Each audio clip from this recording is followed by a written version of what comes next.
السلام علیکم دوستو، افسوس ہم جس کو غریب سمجھ کر شادی میں نہیں بلاتے وہ میت میں سب سے پہلے پہنچ جاتا ہے۔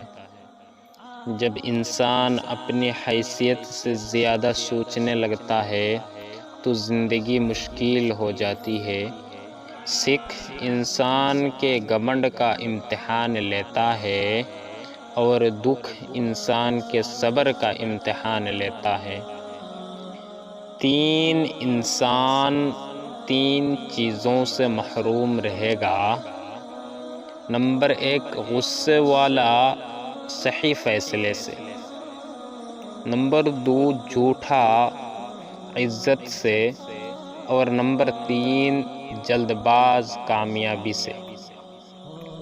کچھ چیزیں بہت عرصے بعد بھی پلٹ کر شرمندہ کرنے آتی ہے، خاص طور پر کسی کو دیا ہوا دکھ یا کسی کو بولا ہوا جھوٹ۔